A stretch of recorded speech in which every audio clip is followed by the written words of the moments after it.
Começando mais um Conversas na Fronteira, hoje o 9º episódio.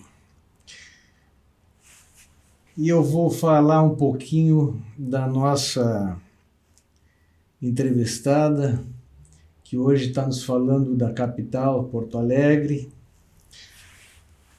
O nome dela é Kelly Pedroso. A Kelly nasceu em Porto Alegre em 1977. É jornalista, escritora e editora da Pérgamos. Fez pós-graduação em assessoria linguística, produção e revisão textual na Uniriter. Foi colunista semanal por 8 anos do jornal Expresso Minuano do Alegrete. Publicou 2 contos na obra Antológicos, onde também foi coordenadora editorial e uma das organizadoras. É autora de O Sexo das Antas, de 2011, obra que ficou entre os 3 finalistas do Prêmio AGES, Associação Gaúcha de Escritores. As Horas Não Importam Mais é o seu primeiro romance. Kelly, obrigado por ter aceitado a entrevista. Boa noite, Ricardo. Eu que agradeço pelo convite. Kelly, vamos começar do final dessa tua mini bio que eu falei aqui, né? E falando sobre As Horas Não Importam Mais. O que tu gostarias de saber exatamente sobre As Horas Não Importam Mais? O que tu quiser me falar. Então, ontem eu fiz uma sessão de autógrafos, né? A convite da livraria Paisagem. Aliás, fica aqui a dica, uma visita a Porto Alegre. Na minha perspectiva, é a nova Livraria Cultura. Pessoal educado, que entende mesmo de literatura, sabe? Faz o que gosta. Fica em que bairro? No Moinhos Shopping, no Moinhos aqui. Sim. E tem também lá onde era a Cultura, atrás do Iguatemi, no Bourbon Country. Sim, ali eu conheço bem. Ali eu era frequentador da Lá é Cultura. outra, onde era a Cultura, tem a Paisagem também. Ah, que legal. Bom, deixa assim, vamos falar mais respondendo a tua pergunta. Então, aí teve bate-papo, né? Uma amiga minha também, escritora, que foi convidado. E um amigo da plateia, depois na hora das perguntas, questionou por que As Horas Não Importam Mais, né? Ele sabia bastante coisa sobre o livro, mas não sabia o porquê do título. Por que As Horas Não Importam Mais? Aí não tem a ver com a personagem, sem nome, né? Que a protagonista não tem nome, e para ela nada mais importava. Então, as horas não importam mais, né? Para ela não importavam mais as horas. E esse é o teu primeiro romance? Um thriller psicológico. Tá bem. Me diz uma coisa, agora voltando lá para década de 70. Tu nasceste em Porto Alegre, em 77, e aí a tua família é de Alegrete. Tu morou até que ano em Porto Alegre? Não, eu nasci, foi problemas, a mãe tinha RH negativo, e engravidava, e no 3º, 4º mês perdia o bebê. Sim. Aí ela começou a fazer tratamento, mesmo assim não estava adiantando, e quando ela estava perdendo as esperanças, assim, aí eu cheguei, né? Aí quase me perdeu também, ela quase veio a falecer no parto, foi no Ernesto Dornelles, teve uma hemorragia, assim, horrenda, até os médicos mesmo me contaram, eu achava que era exagero dela. Dias mesmo depois, né, aí fui para Alegrete com eles, me criei lá, mas vivi aqui com a mãe, a cada 30, 40 dias eu estava passeando com ela, mas me criei lá e vim morar aqui para fazer faculdade aos 17 anos. Aos 17 tu saísse de Alegrete, então, e chegasse na capital. Mas antes tu já ia para Porto Alegre? Sim, desde pequenininha vinha passear. Não era só aquela coisa férias de julho. Brincava na Redenção, ia no planetário? Não, não, não. Eu sempre gostei de shopping desde pequenininha, mas tinha os carros-choque no tempo que o fio era. Sim. Hoje em dia não tem mais aquele fio, Não tem né? aquele fio que é em cima, que pega em cima? Eu tenho certeza que foi uma das coisas que estragou minha coluna, de tanto que eu gostava de brincar, né? Eu era avisada com o médico para brincar com cautela. Sim. Cinema, desde pequena também, cinema. E o cinema, o que te fez assim ir para o lado da literatura? Então, assim, cara, muitas histórias. Eu cheguei a cursar Direito, né? Eu cheguei a cursar Direito, meu pai ficou muito triste, porque não tinha cinema aqui, né? Que trocaram, a mesma coisa, mas trocaram o nome para audiovisual já há alguns anos. Então, a única vez que eu pensei mesmo em ir para São Paulo era para fazer jornalismo ou cinema mesmo, e sempre em função do roteiro e da direção.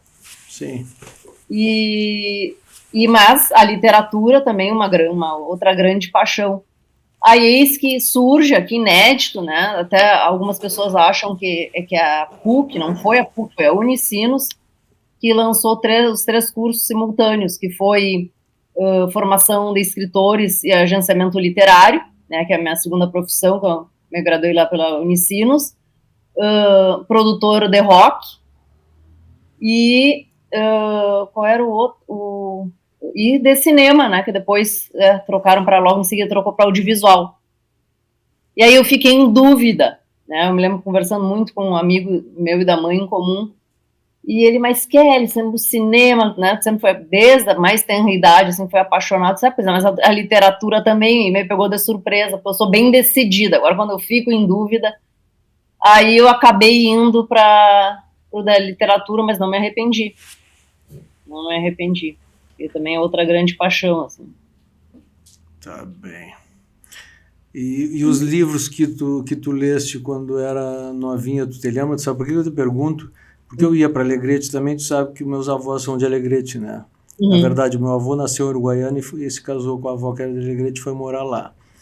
E lá tinha uma biblioteca e tinha os livros do Monteiro Lobato, né?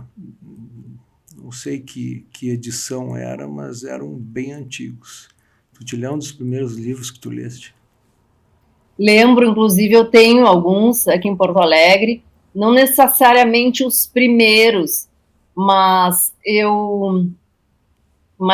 uma coisa assim que eu aprendi a ler e escrever com 6 anos, por aí eu lembro, dos meus preferidos eu tenho guardados, tá em algum armário lá do quarto, que eu não lembro os autores, tá? Mas os livros inteiros, assim. Um é o Passarinho Rafa, o outro é o Bicho Carpinteiro, na versão meio inquieta, e tem mais um ou dois, mas esses sempre foram meus preferidos. Mas, assim, eu acredito que o que me fisgou mesmo na literatura, que foi lá pela 6ª, 7ª série, foram que a mãe até logo em seguida teve que me associar no SESC, porque eu já tinha lido quase todos os livros do colégio, da biblioteca do EDC, foi os livros do José Guimarães. Eu sou simplesmente apaixonada assim, pela obra dele. Foi um escritor da turma do Veríssimo, né, do Luiz Fernando, foi reconhecido, né, que bom, a tempo, tudo. Eu só acho que ele ainda não mereceria mais, assim, sabe? Merecia mais.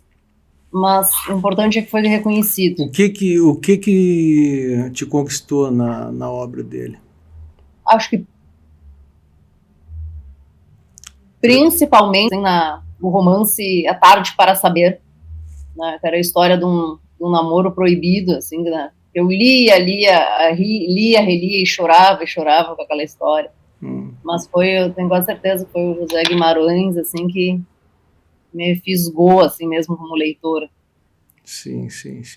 Eu tinha uma tia que ela faleceu, eu gostava muito dela, Eunice Corrêa de Barros, ela era professora do Colégio Silvério Martins, aqui em Bagé, e ela curtia muito ler, sabe o quê? Aqueles livrinhos de romance, aqueles... Júlia, tinha nas bancas. Tinha nas bancas, ela adorava, ela estava sempre com um livrinho daqueles embaixo do braço. Então foi um romance proibido que fez tu te interessar pela literatura. Foi. E me diz uma coisa, aí em Porto Alegre, então tu fosse com 17 anos por aí? 17. 17 anos. Tá, e me diz uma coisa, Kelly, voltando agora para tua primeira, tu tem, sem ser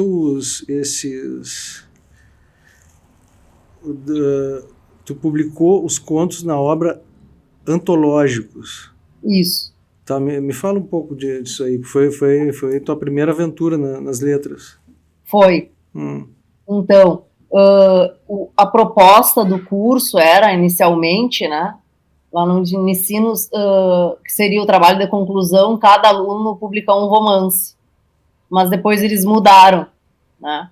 Aí seria uma obra, aí, né, no caso uma antologia, e para concluir, a conclusão do curso, né, seria o término, assim, né, desse livro. Um livro em questão.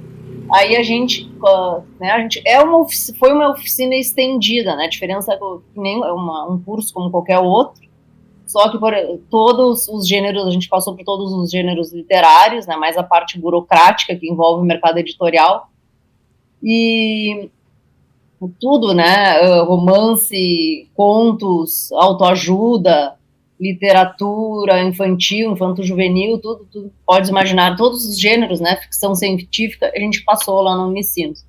E numa das cadeiras, assim, burocráticas, né, mais voltada para o mercado editorial, entre outras coisas, foi a Caroline Chang, que ela, na época, ela era editora-chefe da LPM, não sei se ainda, eu sei que ela trabalha ainda para a LPM, só não sei se ainda é editora-chefe.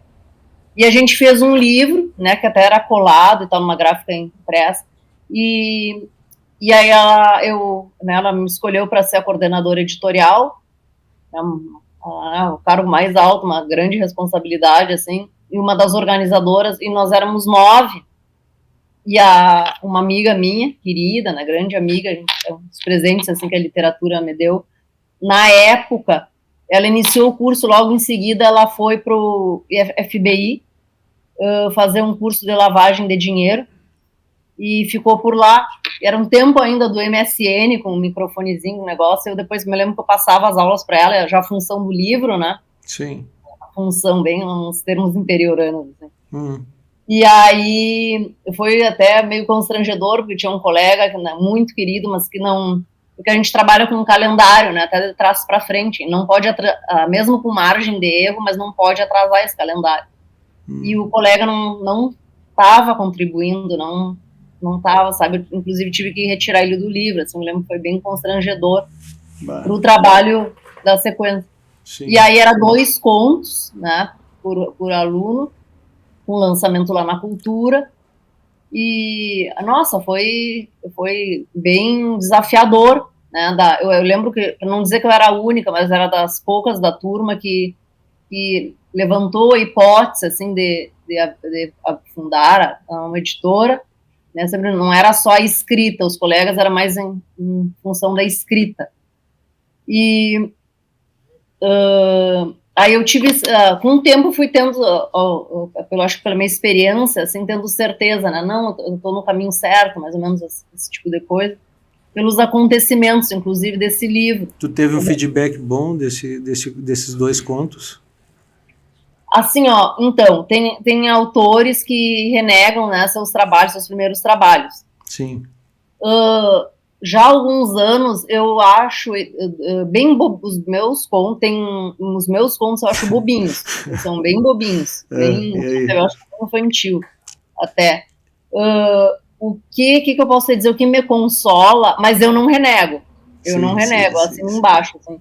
O que me consola é que é o Altair Martins, não sei se você ouviu falar, eu sou suspeita, foi meu professor, né, eu conheci ele na Unicinos, é um dos nossos maiores contistas, romancistas. E ele elogiou teu conto? Não, ele é apaixonado por um dos contos, ele inclusive por ele, e agora ele está no teatro, há tempos que a gente está para tomar um café, ele é apaixonado por esse conto, ele é apaixonado, ele ainda quer ver um curta, ou até mesmo uma peça, né. Uma crítica dessa já dá um up, né? Dá. Desculpa interromper, mas tu demorou quanto tempo até o 2011, o Sexo das Antas? 2008 foi a publicação, Tá. foi o lançamento, né, Tá. do Antológicos. Sim. E aí, em 2011, que foi quando eu fundei a editora, e foi com o Sexo das Antas, que eu abri a editora com o Sexo das Antas. Foi minha primeira cliente. Fala, tu fosse tua primeira cliente da editora Pérgamos. Aí é aquela coisa, né, quando é eu, né, eu já deixo bem claro, né, quando é meu trabalho, né, até porque uma como escritora, mente o escritor que diz que faz o melhor pelo seu livro e tal, no processo escrita. Né? Chega uma hora que a gente não enxerga mais, não tem mais visão crítica. O ideal, que é o que eu faço, é terceirizar. Né? Aí quando são os meus livros, assim, eu terceirizo. Né? Eu edito até onde eu posso para entregar para profissional, né, da melhor maneira possível, mas aí eu terceirizo, né? Aí depois sou eu que vou ouvir, apaga aqui, reescreve ali, né? Sempre com o intuito de melhorar a escrita. E aí eu terceirizei, né, assim como os outros depois, senão, e por ética também, né. E me fala um pouco mais do Sexo das Antas, assim. O Sexo das Antas, sem dar spoiler, mas assim, chamando para ler esse livro. Para ler esse livro, então, me trouxe muitas alegrias, só em Alegrete, com exceção da Feira do Livro, teve 3 sessões de autógrafos, né? É que judiaria na época, a maioria das crônicas, desculpa, são datadas, né? Eu já tinha material para 3, 4 livros, não estou te exagerando. Aí escolhi minhas crônicas preferidas, né? Da minha coluna semanal lá no Expresso Minuano, que se chamava Espiã do Dia a Dia.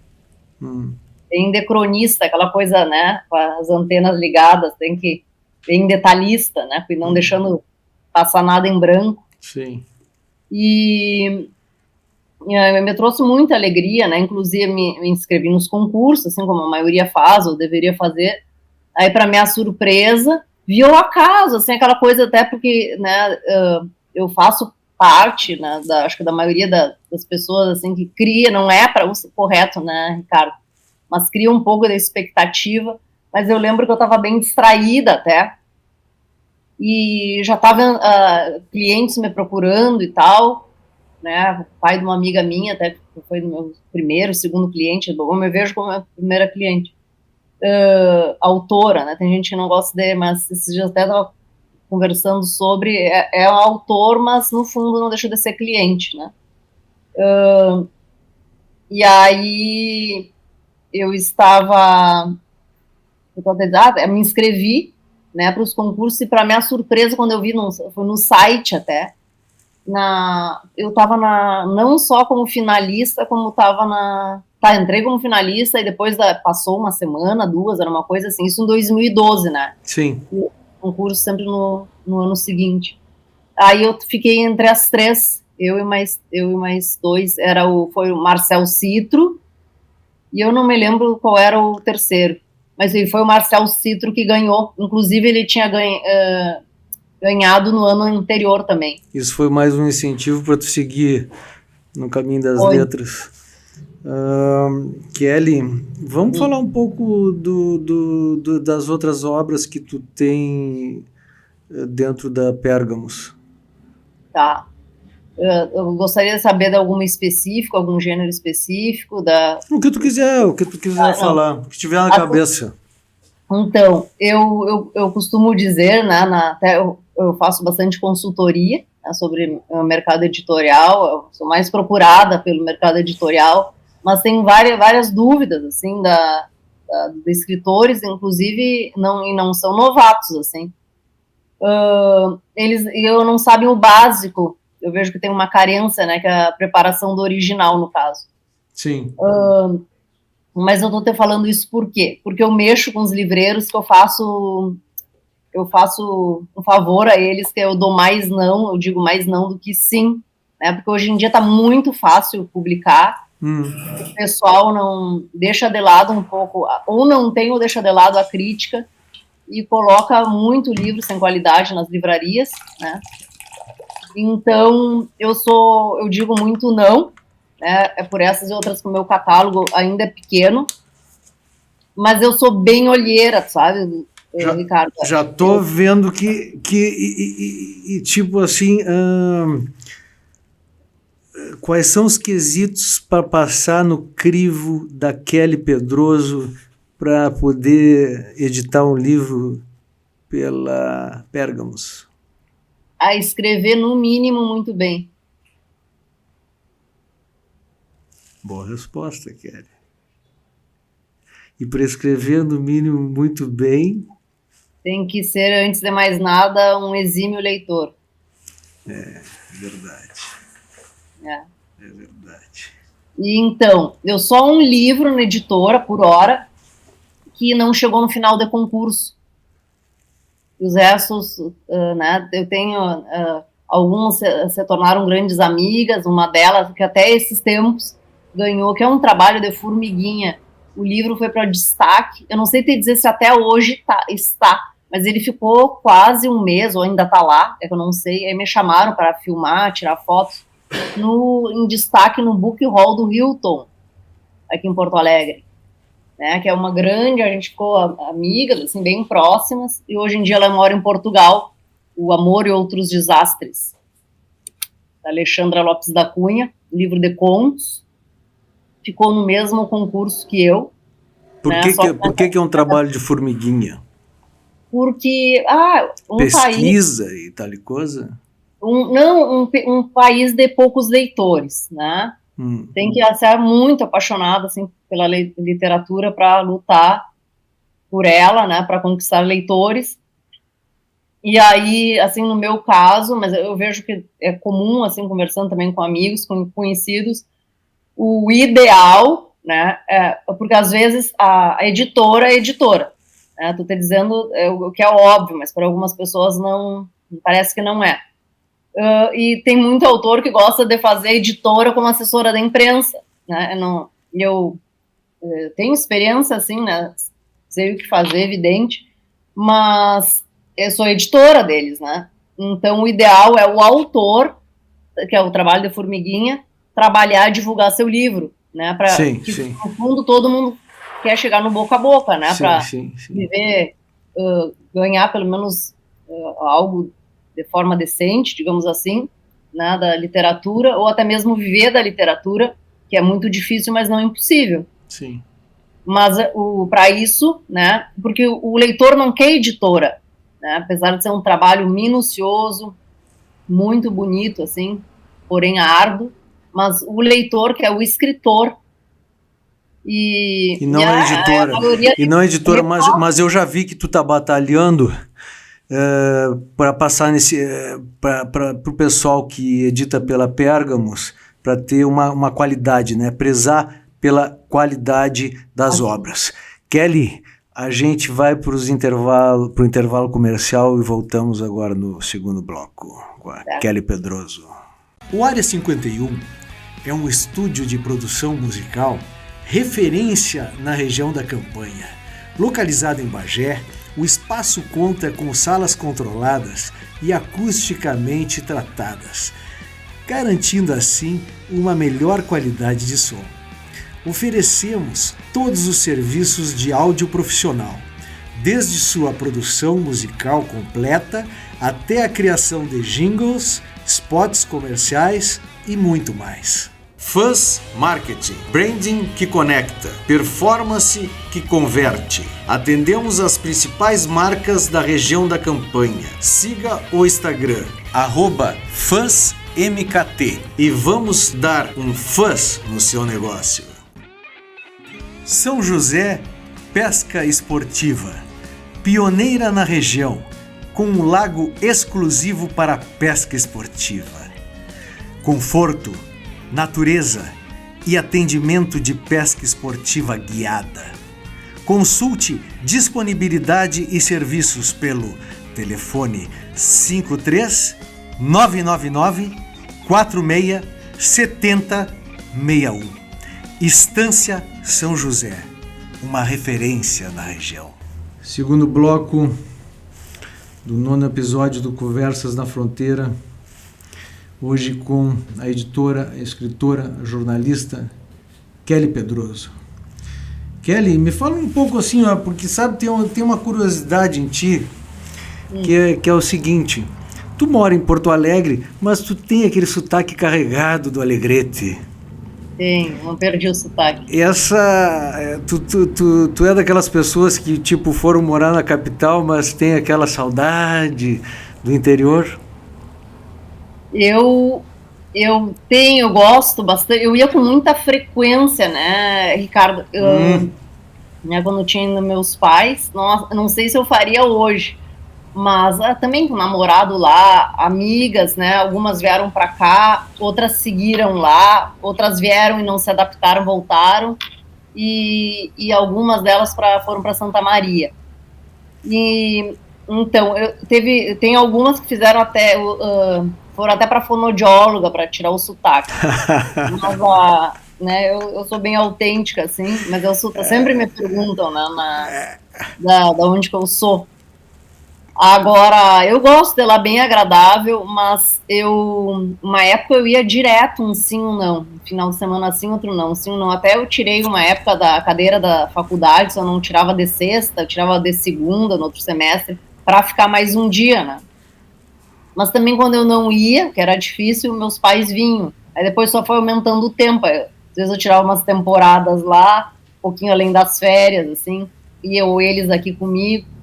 Tu depois, quando tu fosse para ir com 17 anos para Porto Alegre, tu sempre ficou, tipo, indo e vindo, tu nunca voltou a morar no interior em Alegrete? Não, nunca quis. A minha mãe que queria bastante, assim, que eu voltasse, e me pedia, assim, né, até uns anos atrás, para eu voltar para lá, mas eu nunca quis voltar para lá, nunca quis voltar. Aí eu tenho ido... Eu estou tentando retomar, assim, a frequência, né, porque as minhas amigas mesmo estão lá, né, e às vezes não é só uma chamada de vídeo, assim, que mata a saudade. Sim. Ou estão espalhadas aí mundo afora, tem mais de uma, assim, das próximas que estão, né, morando inclusive fora do país, mas a minha melhor amiga foi das poucas que foi estudar em Santa Maria, mas voltou para Alegrete, né, da área da saúde, e também uma grande incentivadora, né, sempre foi, papel de melhor amiga, né, Ricardo? Ela se chama Renata, e é a melhor amiga de uma vida inteira, uma grande incentivadora também. Que legal, tu sabe que eu tive um grande amigo que também era meu parente, né, que se chamava Murilo Nogueira de Oliveira, que é filho do tio Bill, que infelizmente nos deixou há pouco, né? Da tia Tereza, irmão do João Otávio, do doutor Érico. Isso, o João Otávio foi meu colega. O Abilinho. E a Tereza Cristina. A Tereza Cristina, tu conheceu? Sim. Não, o Abílio, não tem quem não gostasse dele, né? Meus pais, a mãe principalmente, gostavam bastante, sim, se criaram juntos. Né? Primo irmão do meu pai. Tio Bill, sim, o tio Bill era primo irmão do meu pai. Ele, o saudoso também tio Serginho, que nos deixou, né? O tio Miguel, que também nos deixou, e que está vivo o tio Celestino, né? Sim. O tio Celestino. Tu sabe que eu tenho que voltar a frequentar mais e ir para Alegrete, porque eu só tenho recordações boas. E desse meu amigo Murilo, que ele faleceu muito cedo, ele tinha uns 30 anos, foi o melhor verão da minha vida, eu passei com ele. Ele era mais velho, né? E eu devia ter uns 12 para 13 anos, assim. Então era aquela época de descobertas, ele tinha uma moto. Sabe o que ele fazia, Kelly? O que ele fazia? Ele fazia rodão comigo na frente do cassino, que era asfaltado. O Alegrete é legal porque é asfaltado, né? E ele tinha uma cinquentinha, né? Que era dele, do Érico também. A cinquentinha é a cilindrada da moto. E eu acho que era Honda. E ele empinava, eu atrás dele, me segurando aqui, na frente do cassino, a gente dava show lá de acrobacia de motocicleta. Era muito legal. E no clube... Ondinha é essa de empinar moto? Sim, não, empinar moto é fazer rodão. Rodão é empinar a moto, ficar numa roda só. E não me diz que faziam isso quando estava naqueles velhos e bons tempos que lotava as escadas do cassino? Domingo, com toda aquela gurizada ali nas escadas do cassino, exatamente. E a gente saía, às vezes... É conversa da fronteira, então o entrevistador pode conversar um pouco, né? Pode. A gente saía do tênis, que no tênis também era uma farra. O tênis, tu te lembra que tinha 2 trampolins, um mais alto e um mais baixo. O Murilo colocava... Escorregador também. Escorregador não tinha na minha época. Sabe o que o Murilo fazia, Kelly? O Murilo colocava um guri mais jovem, né? Uma criança, a gente chamava na cacunda. Sabe como é que é? Montava. E ele pulava do primeiro trampolim, pro trampolim mais alto, pro segundo trampolim e caía com o guri lá pelo meio da piscina do tênis lá. Era sensacional. Bom, mas agora vamos voltar para nossa entrevistada, velhos e bons tempos. Vamos voltar para a nossa entrevistada, Kelly Pedroso. E agora eu queria que tu falasse um pouco de cinema, porque todo escritor que passa por aqui, pelo Conversa na Fronteira, todos eles têm essa paixão, não só pela literatura, né, mas pelo cinema, porque parece que o cinema chega antes que os livros, às vezes, né? Sim, agora, quem é de desconfiar, né? Eu desconfio de quem não gosta de animal e de cinema, né?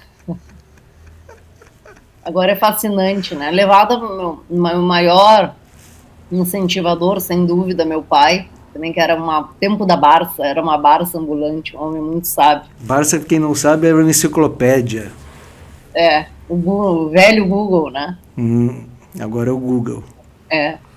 E Ricardo, foi o meu primeiro filme, né? Claro que eu tenho flair, fazia ele contar, até porque eu sou fascinada por memória, né? Peraí, mas tu lembra do primeiro filme que tu assistisse? Foi no cinema ou na TV? Ou na TV? Flash, no cinema, no Glória, com meu pai. No Cine Glória, no Alegrete. Qual filme? Foi o ET, Spielberg. ET.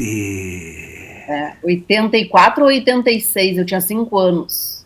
Sim. Fora de cabeça, eu não sou muito amiga da matemática, assim, né?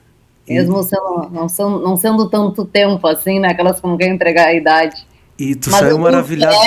Mas o papai, mas eu chorava muito, porque eu tinha medo do ET. Kelly, me diz uma coisa, eu não recordo, mas naquela época já dublava um filme que tinha um apelo mais infanto-juvenil? Aí tu me pegou. Eu acho que será que não era com legenda? Criança, né, foi o primeiro, com 5 anos, foi com o papai lá no Cine Glória, né? Sim. E era uma coisa tipo matinê. Sim. Que eu peguei isso, eu lembro depois o filme tudo do Didi, daquelas mais... Os Trapalhões. Né, eu pequena, vendiam no jornal, consideradas as coisas mais sujas, né? Os amendoins, né? Claro que vinha com casca, né? Aí o papai eu fazia até para exercitar a memória, impressionante, desde pequeno sempre me atraiu assim a memória, porque é palavra, é uma voz, é uma frase, aí tu lembra de histórias, né, uma coisa puxa a outra. Sim. E aí o papai contando, né, que eu chorava e pedia para ir embora, até mas eu custei para sossegar no cinema, mas tinha outros pais, assim, com seus filhos. Mas foi o ET, aí essa tu me pegou, ele nem mencionou e eu tampouco perguntei do dublado, mas eu lembro que eu tenho flashes, né, eu não lembro exatamente, e segundo a versão dele, lembro de eu chorando, né, no colo, ali apertadinha na cadeira, com ele foi das poucas vezes até, e eu sentei lá em cima, né, que é um enorme cinema, não sei se tu chorasse, eu nunca fui no Cine Glória, tu chorasse... Quando aquele pessoal do tu tava com medo do ET, eu achei que tu tinha chorado quando o pessoal do governo pegava e capturava o ET. Não era do ET que eu tinha medo. Tu tinha medo do ET, mas tão bonitinho aquele ET. Mas depois eu me apaixonei, ele tinha o dedinho assim, ET found home. E depois eu me apaixonei e a melhor amiga, né, gravou pra mim VHS, entre o ET, entre outras coisas, isso já era guria grande, assim. Sim, videocassete já tinha, né? E Ricardo também lembrei, aí eu não sei te dizer quantas vezes eu assisti, e também quando fizeram, né, me marcou assistindo Moinhos, fizeram com as cenas que foram cortadas, né, na versão original. Eu nem sabia que tinha versão sem corte. Daí não é que falta luz lá no Moinhos, foi uma função, nessa época até faltava luz seguida, e eles não, hoje em dia não sei te dizer, mas na época eles não tinham gerador. Sim. Volta e meia teve um outro que me marcou, nada a ver, nem Spielberg, assim, na direção, mas era um senhor filme, eu lembro com a Viola Davis, ainda no início da carreira dela, aí faltou luz também. E aí eles faziam que era por direito, né? Ou ficava esperando para voltar. Ou recebava um convite para vir no outro dia. Exatamente. Aí aconteceu isso no DT. Aí saí, eu lembro que eu saí, fui buscar mais suco e pipoca. E voltei. E choro. Agora até não tenho assistido, mas sempre nas mesmas cenas, assim. Tu sabe por que eu te perguntei se era dublado ou não? Porque eu recordo de uma... Aconteceu o seguinte, um amigo meu, que ele não ficava nos finais de semana, ele é meu primo também, daqui de Bagé, o Zezinho Moglia. O Zezinho, nos finais de semana, ele ia para a estância, ele sempre foi muito campeiro, assim, sabe? Eu aprendi a andar a cavalo na estância dele, essas coisas assim, né? E na Santa Corina, que era em Alegrete, tô viajando, que era em Dom Pedrito. E aí o que aconteceu foi o seguinte, eu levei um dia o Zezinho pro cinema, foi o primeiro filme dele. Era uma sessão dupla, eu acho que era um filme do 007, se não me engano, 007 contra o Foguete da Morte, e o segundo filme ou era um western espaguete ou um kung fu, porque era geralmente o que rolava nas matinês do Cine Avenida aos domingos. Lotava de gurizada. E aí o Zezinho sentou do meu lado, começou o filme, ele olhou pra mim e disse assim, pá, Ricardo, mas é com letrinha! Filme legendado. Aí ele me olhou, ele era meio hiperativo, né, quando era criança, e resolveu sair a caminhar pelo troço, não prestou muita atenção no filme. Então eu lembrei que o filme pra gurizada, né, era legendado na matinê. Tinha essa coisa, e eu acho que era até bom, sabe, ser legendado, porque já fazia as pessoas começar a ler, né, na época, porque hoje em dia é tudo dublado e tal, mas dublagens bem boas, né, hoje em dia eu vou te dizer que eu assisto filme dublado de boas, assim, quando é bem dublado. Tu não gosta do filme dublado? Não, para não dizer que eu não vejo nada, eu não tenho visto o desenho. Sim. Mas assim, me criei com a coisa de TV, Sessão da Tarde, né, nem você fala, Cru, né, Goonies, Fúria de Titãs, As Sete Caras do Dr. Lau, entre outros. Sim. Agora as dublagens para desenho, né, juntando, não sei se daria para dizer como certeza, assim, mas é aquela coisa mais infantil, né, das dublagens dos Thundercats, a Turma da Pesada, eu lembro que eu adorava também. A Caverna do Dragão, disparadamente, né, era o melhor desenho. A She-Ra achava meio chato, eu gostava do He-Man, mas não morria de amores. Era a Caverna do Dragão. Aí tu te acostuma com as vozes, né? Sim. Tu te acostuma, assim, com a dublagem, mas, assim, eu me recuso no cinema ver dublado. Tu assiste sempre. Sabe, eu gosto de ver dublado, porque eu estudei bastante inglês, mas eu não sou fluente e tal. Eu já assisti filmes sem legendas em inglês e tal, mas... e já li um livro, uma enciclopédia do Elvis também, eu li todo em inglês. Mas também foi essa vez só. Mas, Kelly, tem uma coisa que é o seguinte comigo. Quando é um filme, por exemplo, filme de advogado, filme de júri, que é todo falado, a gente fica só lendo e não consegue focar na tela maior, nos atores, na interpretação. Esse que é o meu problema com a legenda, entendesse? 8h30. E aí o que acontece é o seguinte, esse tipo de filme eu prefiro ver dublado, com uma dublagem bem boa, né? E um amigo meu que morou na Itália, ele me disse que os dubladores da Itália são famosos. Por exemplo, o cara dubla o Tom Cruise. O cara é celebridade na Itália. Por dublar o Tom Cruise. É, exatamente. Aqui no Brasil, recém agora, tá aparecendo, pessoal, acho, por causa das mídias sociais e tal, né? O Selton Mello, que é bem conhecido como dublador, que é um excepcional ator, né? Não sei também os brasileiros, eu gosto mais dele atuando ou dirigindo, excepcional. Selton Mello. O filme dele é aquele que ele é um palhaço, alguma coisa que ele dirigiu e atuou, né? Eu sou apaixonada pelo... se não é a história da minha vida, ou algum nome similar, que eu vi uma entrevista dele, assisti uma entrevista dele falando do poeta, agora é um poeta chileno famosíssimo, agora me faltou o nome. Ele recebeu um telefonema do cara elogiando o trabalho dele e assim, ele achou que fosse trote, né? Ele pegou e desligou, mesmo falando assim, né? Ele achou que fosse trote e era o escritor, o poeta esse mesmo. Me faltou agora, até peço desculpa não tem problema. O nome, mas é chileno. E aí ele insistiu, né, pelo menos na época, já tinha celular e tudo mais, segundo o próprio Selton Mello, mas era o fixo. E tu não te lembra qual o papel que esse poeta chileno elogiou do Selton? Não lembro que papel. O que eu lembro é que ele tinha uma história, né? Ele tem um livro, na verdade, que não é de poesia, e ele queria, era isso, que ele entrou em contato com o Selton Mello para elogiar ele, e ele queria que o Selton Mello dirigisse. Se possível, atuasse e dirigisse. Sim, foi daí que aí diz que ele quase caiu para trás, assim, tu imagina tu pegar, não era, segundo ele, assim, até achei bem, ele me parece bem honesto, assim, a entrevista dele, lembro se foi no GNT, isso tem muitos anos.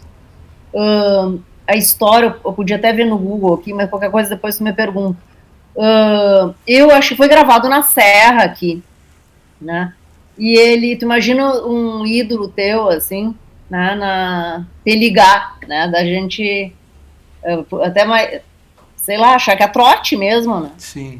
Aí ele filmou, e não é que eu já tinha lido o livro, né? Eu morro de amores, mas eu gosto de poema, até tem um truquezinho assim na literatura para escrever um pouquinho melhor, né? Não, digamos assim, que é ler um poema em jejum, né? Um é suficiente, não lê nada mesmo, nem um jornal, lê o poema, e aí com o tempo tu vai notar assim, o quanto melhora a tua escrita, de qualidade, né? Mas aí eu também não, acho que estou falando assim, meio óbvio.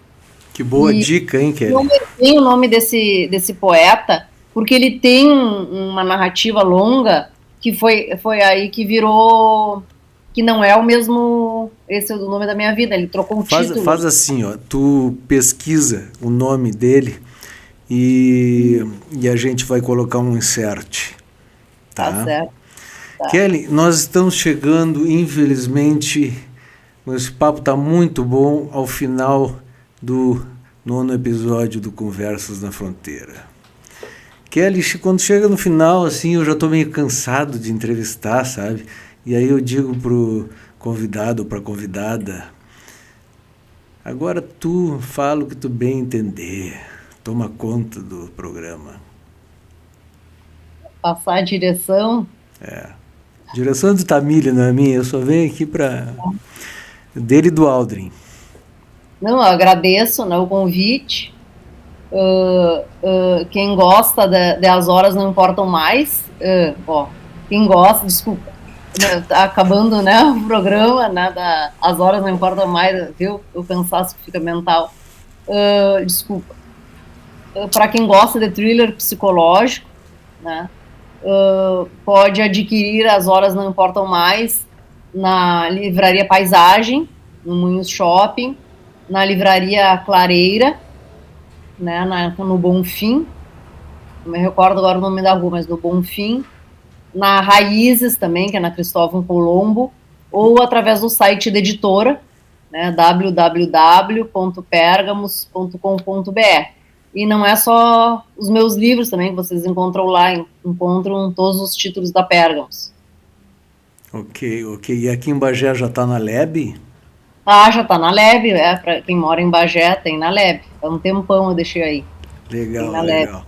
E me diz uma coisa, tu chegou a comentar que faria uma visita a Bagé, vai acontecer mesmo tua visita aqui em Bagé? Eu espero que não, eu acho que acredito que agora foi oficializado, né, já tem data para eu ir, e eu estou aguardando um futuro contato, mas eu já tenho como certo. Para participar da Feira do Livro. Ah, tu vai participar da Feira do Livro. Tá ok. Bueno. Dia 26.